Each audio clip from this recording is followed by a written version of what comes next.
Welcome, brave souls, to a night of mystery and terror. Are you ready to step into the darkness? Hold your breath, because tonight's story will haunt you long after the lights. When I was 22, I started seeing a guy who I met on a dating app for a while. His name was Hunter. We went on like 4 dates in the span of a little over a month. At first, things seemed alright. Our first date was a quick coffee date, less than an hour. More of a screening process to make sure he seemed normal. Our second date was at a nearby bar for some drinks. We both got a nice buzz, and it was a nice time. Our third date was dinner, and this was when I started to question things. Question if I really clicked with his personality, or if I felt like there was something slightly off about him. The date ended with a kiss still, the first and only time we ever kissed, so I convinced myself that because I let him kiss me, things went alright. It wasn't until a couple weeks later that we went on our fourth and final date. We went out for drinks once again. However, this time I went into it with a less excited mindset, and I was paying more attention to little quirks in his behavior that I realized were kind of unusual. It's hard to explain exactly what I mean, but some of his mannerisms just gave off antisocial and borderline creepy vibes. He started to drink way too much on this date as well, and he started getting really touchy-feely at the bar, trying to kiss multiple times. I'm not a fan of PDA, especially not when sitting at a bar with people next to me. I politely turned down his advances, and within a few minutes, I mentioned I was tired, heavily implying we should leave. He asked for the check, paid it, and then we grabbed our coats and left. As we were walking to our cars, he stopped me and very bluntly asked me if we could go home together. I said not tonight, I'm tired and have work tomorrow, which was a lie. He shockingly kept trying, saying he'd drive me to work tomorrow and such. I found it to be absurd whether he was drunk or not. I also wasn't a fan of him drunk driving home. I made the decision at that point that I wouldn't see him again. I went to my car in the parking lot across the street and started driving home slowly, just because I had a couple drinks in my system. I wasn't drunk, but I was still very cautious.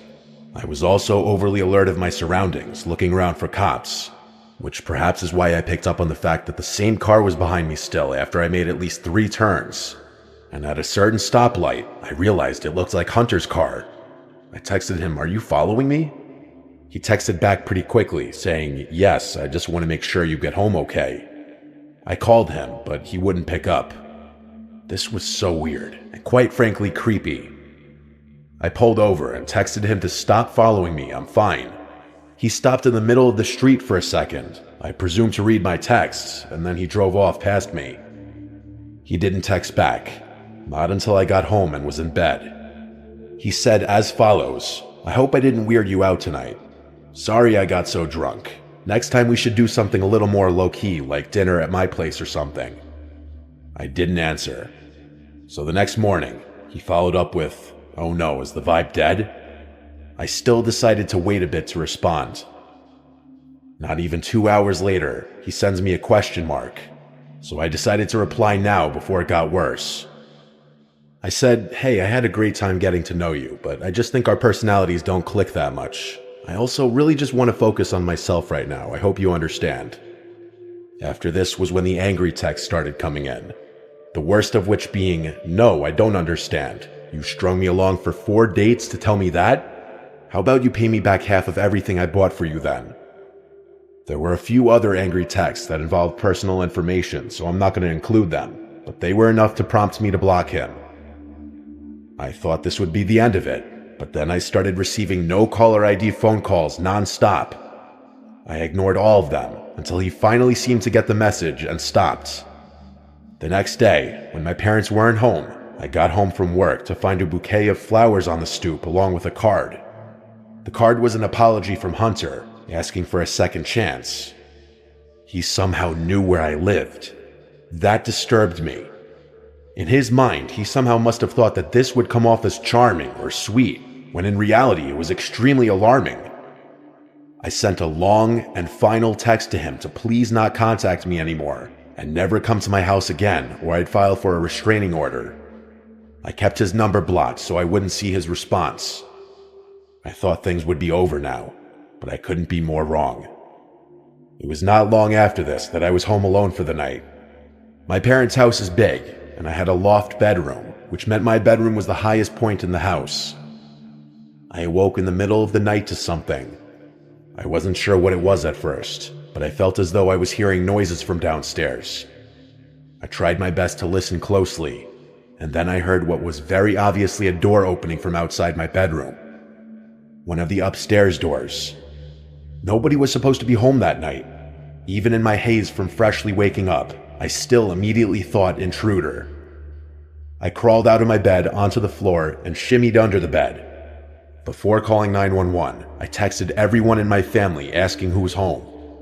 I heard some distant noises from somewhere in the home, one of the other bedrooms. And then my bedroom door opened, and footsteps came up the carpeted stairs. After they reached the top step, there was silence. The whole room was carpeted, so I couldn't hear any potential footsteps. And then I heard the drawers next to my bed begin opening.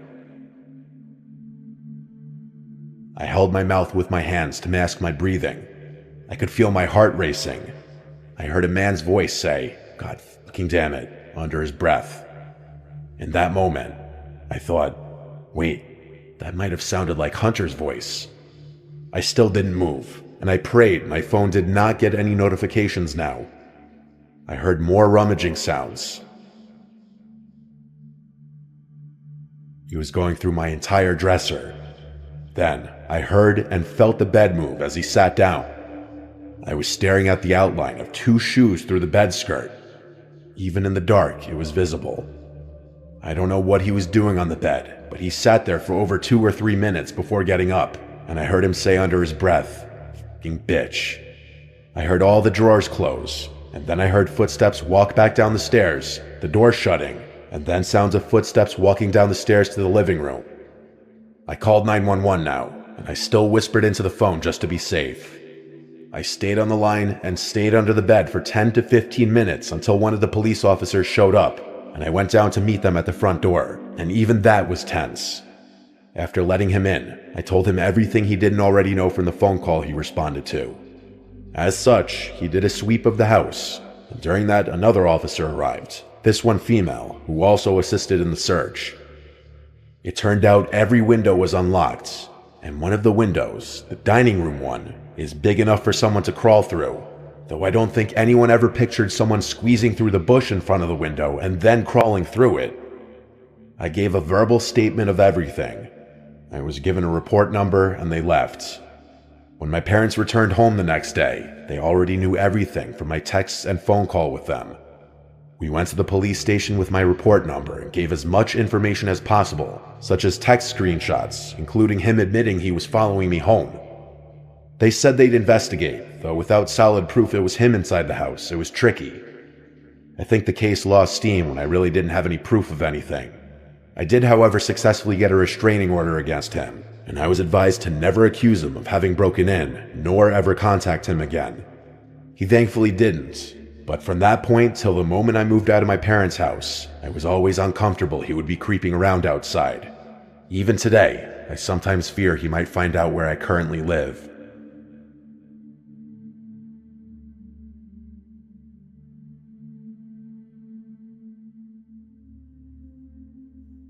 I was in the 6th grade when this happened.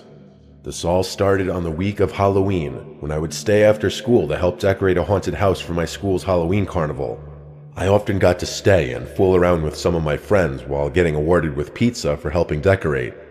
Along with my friends, there was also this other kid who would stay late. I'll call him Chris. We had gotten along for the entirety of the time that we would stay after school, and he never once gave me any reason to feel uneasy around him.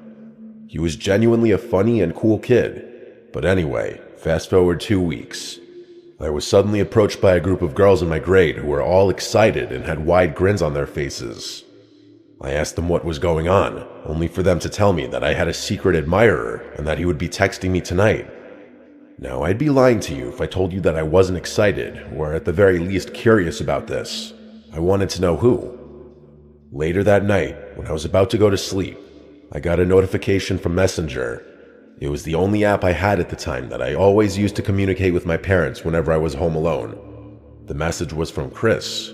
I had completely forgotten that I added him on Facebook on Halloween. I opened the message, and it read, "Maya, I need to talk to you." I was concerned and quickly replied, "Yeah, what's going on? Everything okay?" To this day, I wish I hadn't replied. The typing bubbles appeared and stayed there for a good 2 minutes, which meant that he was still typing. It felt like forever until his message finally came through. I didn't expect what came next. In a long paragraph, he confessed his love for me and how I've been driving him crazy since Halloween. He also proceeded to explain how he tried to impress me during recess and phys ed with his soccer skills, but that I never seemed to notice him. He said that he was growing tired of being ignored, and it ended with, "I want you to notice me. So I guess what I'm trying to say is, will you be my girlfriend?" I cringed at every word. I stared at the message for a long time. What the hell, I barely even know this kid, and I drifted apart from him a long time ago. I was trying to come up with a way to let him down easily, as I didn't want to hurt his feelings. I told him I didn't like him like that, and that I wanted to just be friends. I could tell right away that he didn't like this answer. He kept asking me why, and I had to come up with a reason each time until he eventually stopped answering. The next morning was a nightmare for me. Some of his friends kept coming up to me and telling me that Chris wanted to kiss me, which he told the entire grade he wanted to do, and that he would do it even if it meant cornering me. Taking this as a threat, I decided to tell my teacher. She told me to stay inside during recess and lunch, and that if he ever got even close to me, to run right back to the classroom. This wasn't enough for me. I reported him to the principal, who told me he would do something right away, and this gave me some relief. I feel I should mention that I lived right across the street from my school, and everyone knew this, including Chris, which leads me to what happened next. Later on in the week, I was walking home from school. I hadn't even been inside my house for more than 2 minutes before I heard someone knocking on my front door. I peeked out the window just in time to see someone ducking behind a parked car across the street. It had to be Chris. He must have been following me. My mom opened the door to find a piece of paper on the floor, and not surprisingly, it was addressed to me. I read the note out loud, and it said there was a surprise waiting for me under the Cadillac in my driveway, which at the time belonged to my brother. My mom went to check, only to find nothing. But it was after this day, my brother's Cadillac stopped working. I still have no idea what Chris did to the car, but my brother was forced to sell it. Unfortunately, my nightmare doesn't end there. I was constantly harassed by Chris's friends, telling me to give him a chance and that he would treat me right. There was even a moment when I caught Chris taking a picture of me walking home, and the only reason I saw him was because I barely heard the sound of an iPhone camera behind me. Who knows how many photos of me he had on his phone. And every morning I woke up to a message from him with something along the lines of, "I can't wait to see you at school," or "I bet you'll look beautiful today." The harassment and stalking were only getting worse, and it was making me fear for my safety, especially now that he knew where I lived. Finally, I got a call into the counselor's office, and I felt relieved, expecting her to tell me that Chris was going to get in trouble or that the cops would get involved. Anything. Instead, what I heard was worse. The counselor proceeded to tell me that boys will be boys, that they do crazy things when they're in love, and that I shouldn't be mad about this. She told me I should feel flattered as this kind of stuff was bound to happen, and that the only thing I could do was to accept it and learn from it. At the time, I didn't see the problem with her words, as I genuinely believed her, but looking back on it now, this was an insane and disturbing thing to say to a 6th grader who was being sexually harassed and who was fearing for her safety almost every day. That afternoon, I came home from school telling my mom everything the counselor told me, and she was rightfully furious. I was called to the principal's office again that same week, this time with my mom present. I remember very clearly my mom telling the counselor and principal, "What are you waiting for? For something bad to happen to her before you do something?" She continued to ask why it was taking so long for something to be done. They both stayed silent. My mom ended it by threatening the counselor and telling her to never speak to me again unless she was present. But unfortunately, I don't think the school ever did punish Chris, which to this day enrages me. He basically got away with everything. It doesn't even end there. One night during the weekend, when my parents had gone shopping, I was about to go to bed after watching a YouTube video on my iPad, when I heard something at my window. Now, I'm on the 2nd floor, so this was especially strange. The only thing that hits my window are birds accidentally flying into it. I sat up listening. Then it happened again. It sounded as if someone had thrown something at the glass. Then it happened again and again. They were consistent thuds, and it was starting to freak me out. I finally got the courage to get up from my bed and see what it was.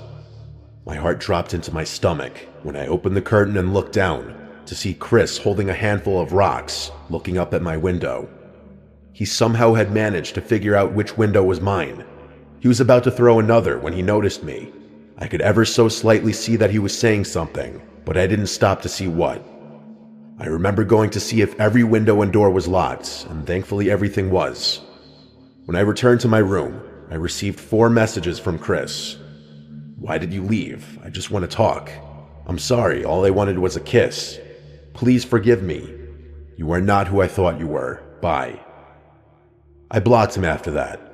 Thankfully, I never had another incident, even though I had to see him throughout the entirety of my school years, from 6th grade to senior year. The last thing I heard about him was that he was arrested. God only knows for what. The saddest and scariest part of my story, though, is the fact that a counselor was comfortable with telling me that this kind of behavior was a compliment and a learning experience for me as a girl. I just hope that woman no longer works with children, and that I never have to see Chris again.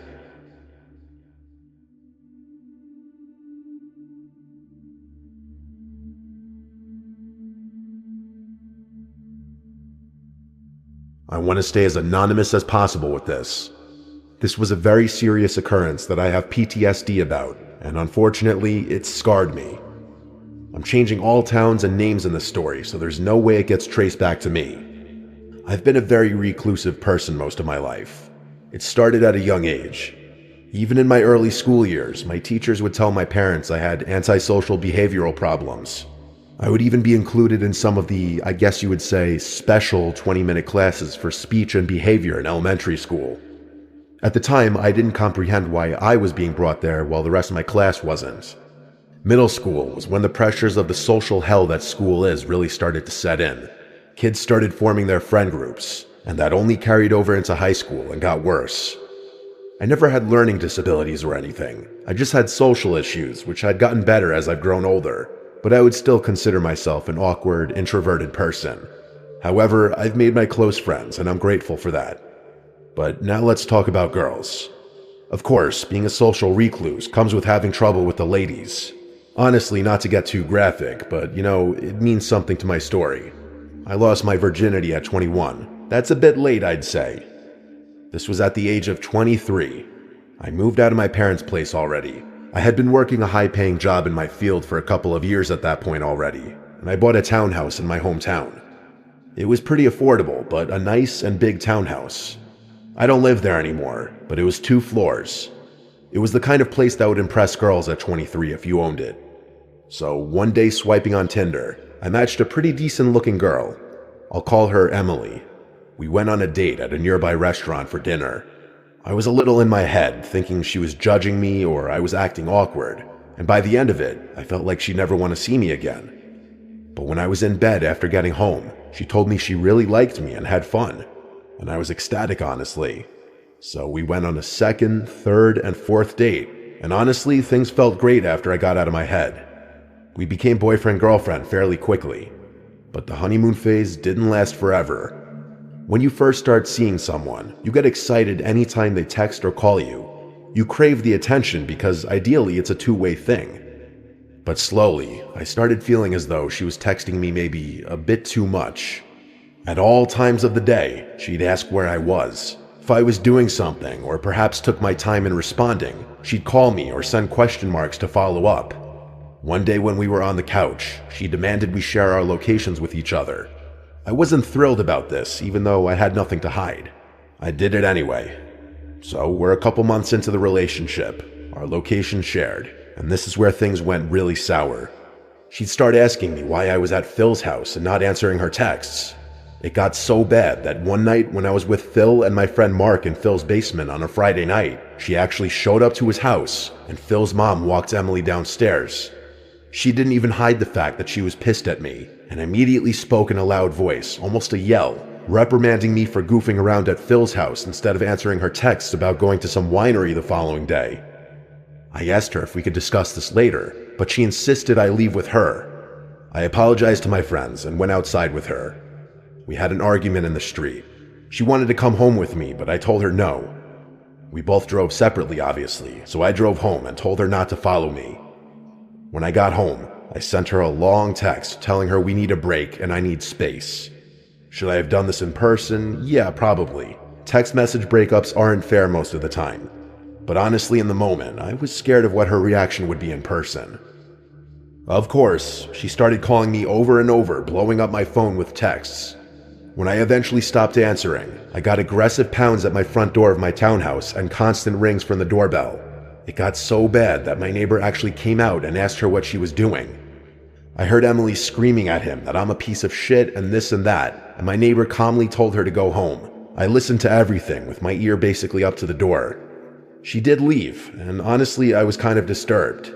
I'm not saying the crazy just came out of nowhere, there were definitely signs, but I was blind to some of it because of the honeymoon effects. The next day, I remembered to stop sharing my location with her, and immediately, as if she were obsessively checking our texts, she angrily blows me up for doing that.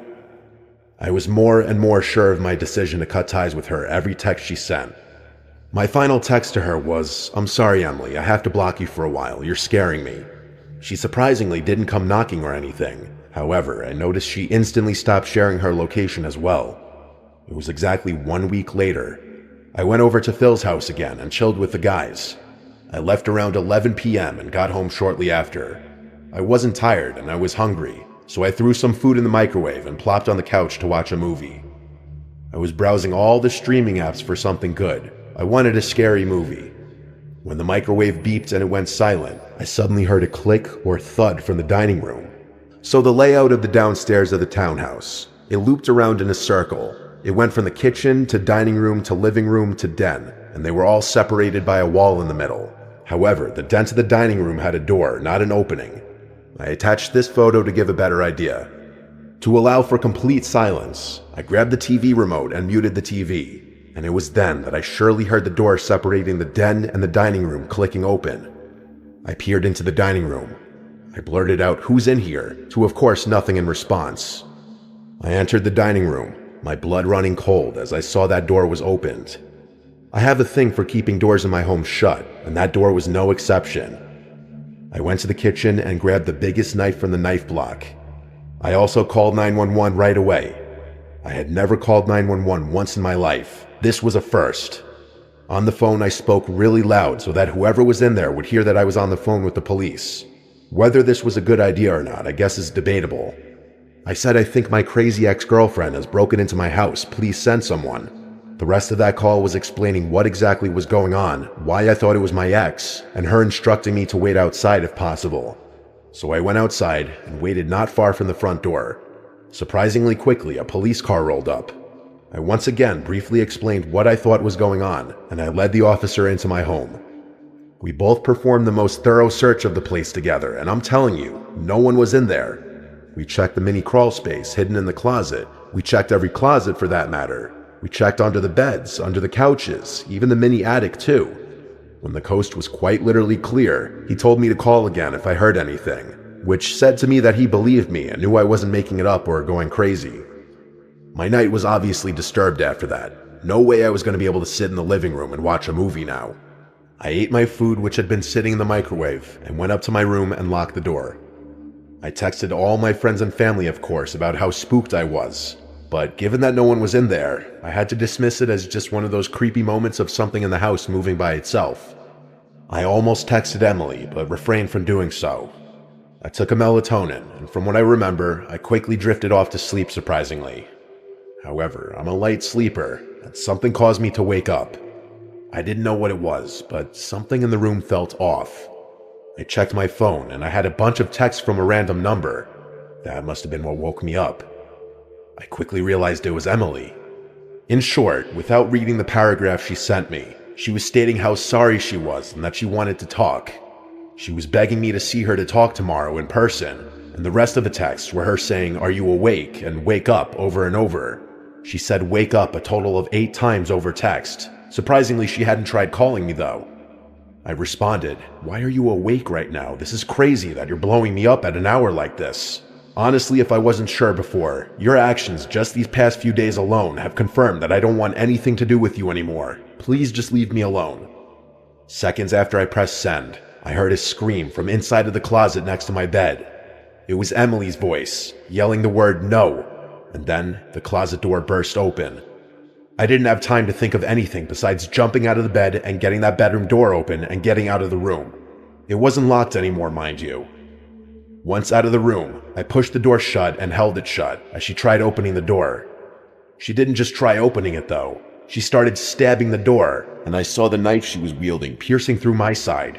In the moment, I decided to scream, "Baby, I love you, stop," instead of something like, "You're sick and you need help."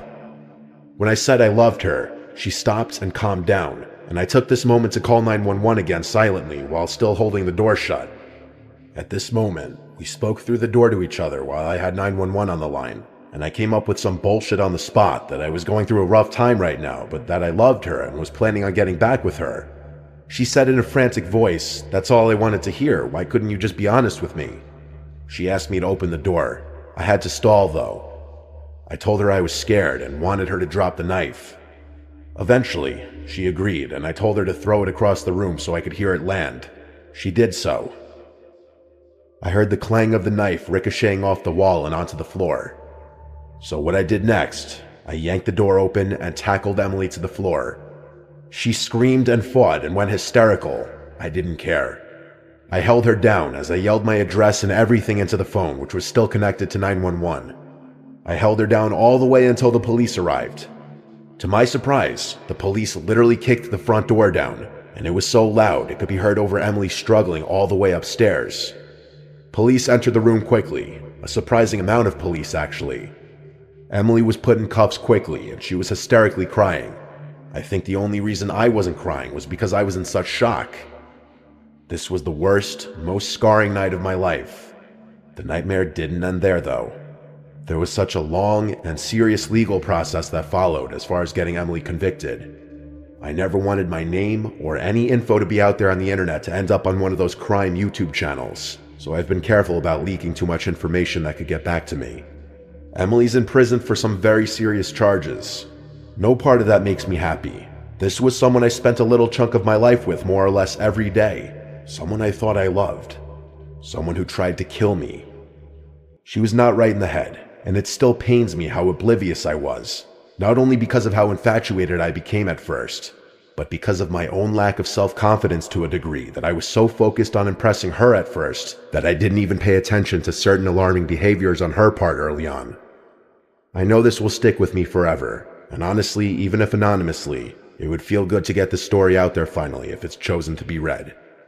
Welcome, brave souls, to a night of mystery and terror. Are you ready to step into the darkness? Hold your breath, because tonight's story will haunt you long after the lights go out.